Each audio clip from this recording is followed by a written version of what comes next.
हरे कृष्णा, राधे राधे दोस्तों।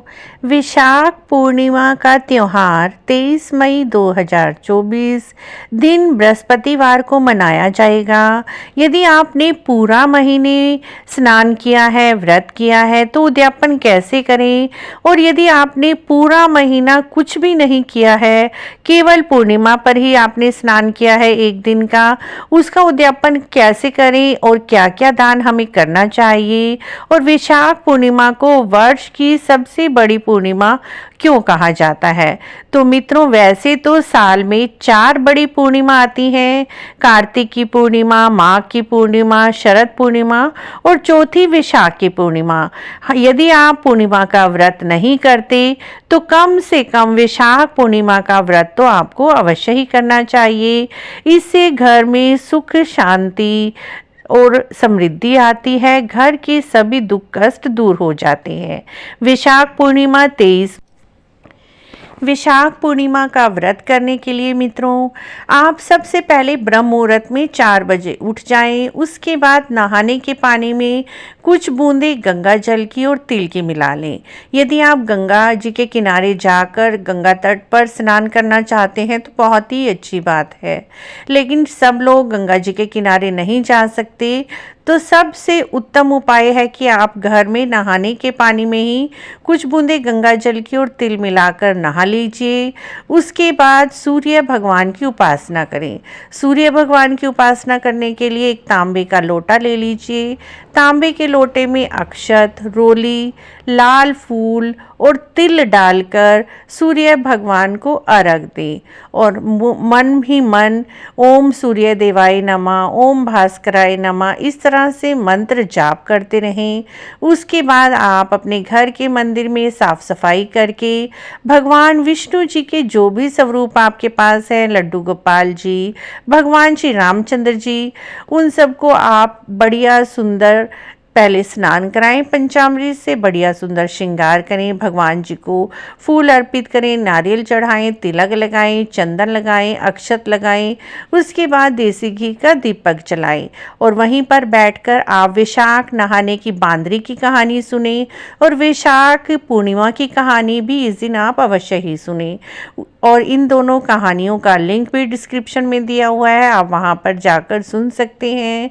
उसके बाद भगवान जी की आरती करें, भगवान जी को सात्विक चीज़ों का भोग लगाएं, भोग में तुलसी का पत्ता अवश्य ही रखें। उसके बाद आप तुलसी जी के नीचे दीपदान करें। यदि आपने पूरा महीना पीपल सींचा है, आक सींची है, तो उनके नीचे भी आप इस दिन दीपदान करें और साथ में कुछ ना कुछ दक्षिणा और खाने पीने के लिए फल फ्रूट आप पीपल के पेड़ में, जड़ में अवश्य ही अर्पित करके आए।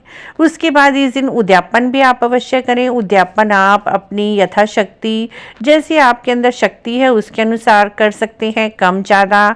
चाहे तो आप घर पर एक ब्राह्मण को भोजन करा सकते हैं, 3 ब्राह्मणों को भोजन करा सकते हैं, 5 ब्राह्मणों को भोजन करा सकते हैं। जितनी भी आप में शक्ति समर्थ है उसके अनुसार ब्राह्मणों को भोजन कराएं। यदि घर पर ब्राह्मणों को बुलाना संभव नहीं है तो आप ब्राह्मणों के निमित्त सीधा निकाल दीजिए। सीधे में आटा, गुड़, चावल, सब्जी, नमक, मिर्च, जो भी खाने पीने का सामान आप निकालना चाहते हैं वो निकाल दीजिए। साथ में दक्षिणा निकालकर आप मंदिर में ब्राह्मण जी को देकर आए। साथ में एक मिट्टी का पात्र यानी मिट्टी का घड़ा पानी से भरकर जल अवश्य ही दान करें, साथ में दही दान करें, अन्न दान करें।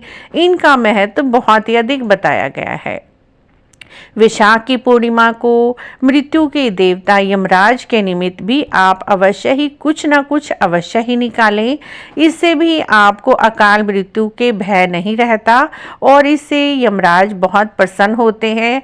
विशाख पूर्णिमा पर यमराज जी के निमित्त भी आप कुछ ना कुछ दक्षिणा दान पुण्य अवश्य ही करें।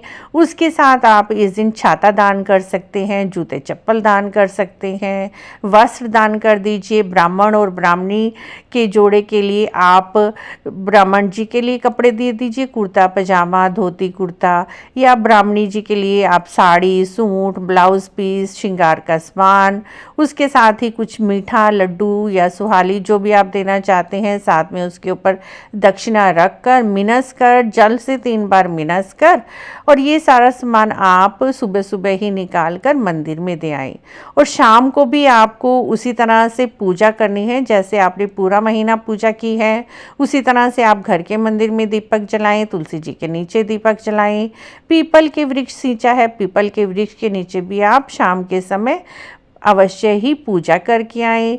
इस तरह से मित्रों वैशाख पूर्णिमा पर आप पूजा करेंगे। यदि आपने पूर्णिमा का व्रत किया है तो रात को चंद्र भगवान की पूजा अवश्य करें, चंद्रमा को अर्घ दें।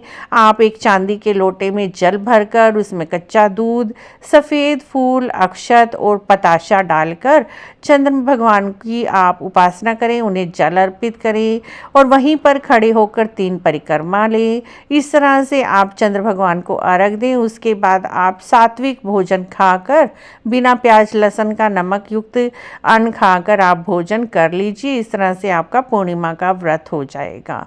मित्रों, इस तरह से वैशाख पूर्णिमा पर आप सुबह और शाम पूजा कर सकते हैं और एक दिन स्नान करके भी आप पुण्य फल प्राप्त कर सकते हैं। व्यस्त होने की वजह से यदि आप पूरा महीना नहीं नहा पाए हैं, नहीं वैशाख नहा पाए हैं, तो कम से कम वैशाख पूर्णिमा पर आप जरूर स्नान करें, व्रत करें। आपको वैशाख नहाने का पुण्य फल अवश्य ही मिलेगा। आशा है आपको यह छोटी सी जानकारी अच्छी लगी होगी। अच्छी लगी है तो आप हमारे चैनल को जरूर सब्सक्राइब करें, लाइक करें, वीडियो को शेयर भी करें। कमेंट बॉक्स में राधे राधे अवश्य लिखें।